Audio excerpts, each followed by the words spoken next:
Thank you for having me here. I'm honored, I'm proud that I drove all the way from Pacoima. If anybody of you know where Pacoima is, maybe you know of Richie Valens, La Bamba, that's where I'm from. That's our national hero, Richie Valens or Chich Marin. Anyways, I chose these here, these images, because I think they kind of portray what we're talking about, the essence of this presentation, the similarities and the intersections between Chicanos and the Palestinian people. As you see there, Jorge Gonzalez, a leader of Chicanos, an organizer, a hero, and he's walking in front of this mural that says, "To kill is bad enough, but to kill your own gente is to kill la raza." So a revolutionary slogan of unity to Chicanos, to Chicanas. Then on the other one, I tried to find out who that person was, but I could only find the picture online. It's obviously in Palestine, and it says something similar that Chicanos understand. We love our land. We will fight.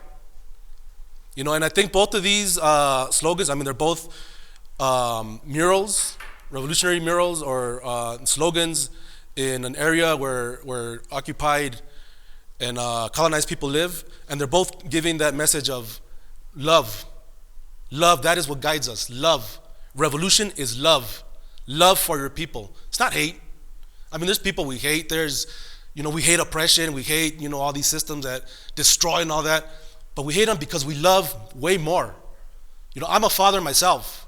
When my daughter was born and now my son was born, so beautiful, and it reminded me of the beauty of life. That they are worth me dedicating my life to having a better world for them. And as a Chicano, that better world interprets over as Aztlan. That is our better world. That is how we contribute to the human family, Aztlan. Just like our Palestinian sisters and brothers, their struggle, they see their children, and they say, this is so beautiful, it is willing to give my all, every last drop of blood, of sweat, so that my children can live in a free Palestine and live with the dignity that they deserve as human beings. And that's the same thing, a lot of people might try to twist it. That's the same thing our Jewish brothers and sisters said when they were under occupation by that horrible, horrible system of Nazi oppression, and they had the Warsaw Ghetto Uprising, and those were heroic people that fought to the end so that their children could live a better life with dignity and human justice. So let's clear that up. Because there's a lot of misconceptions, a lot of twisting of reality that is put out there to benefit not us, to benefit not the common person, but to benefit the people in power.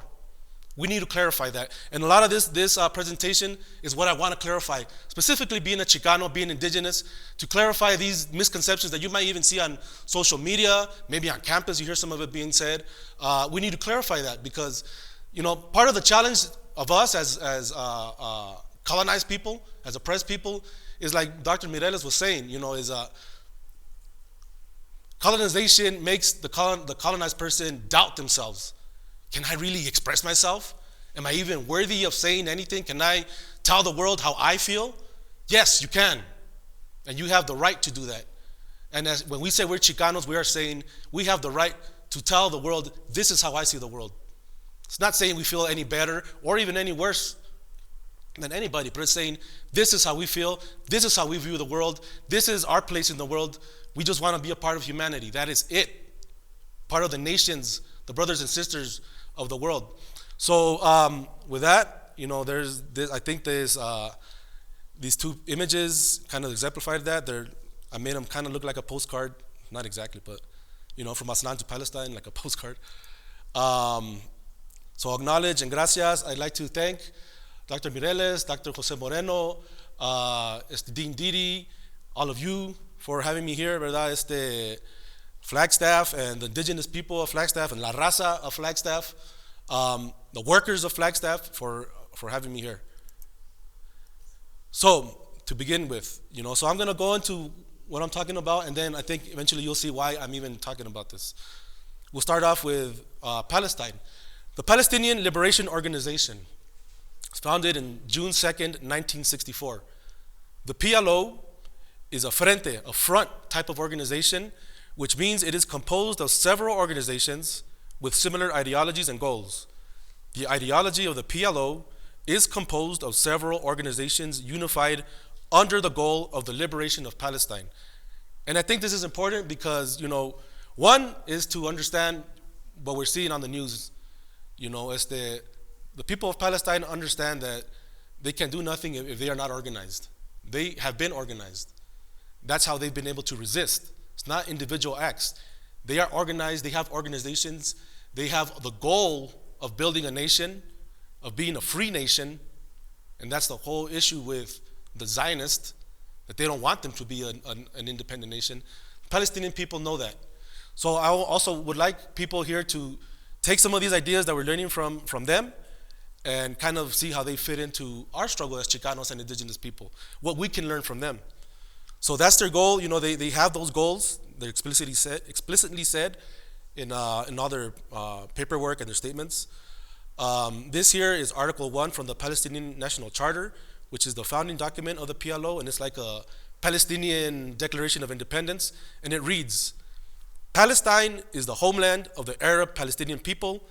It is an indivisible part of the Arab homeland, and the Palestinian people are an integral part of the Arab nation. So just like Chicanos, we view ourselves as we know that we're a part of a much bigger group of people. Part of the indigenous peoples of the Americas, quote unquote Americas, part of the Latin American peoples, but uniquely Chicanos. So the Palestinian people themselves, they say they know they are part of a much wider Arab people, but they're uniquely Palestinian because of what they are undergoing, the occupation of their homeland. This also here, and I think this is important, this is Article 2, because a lot of times we hear people talk about colonial borders and how can you claim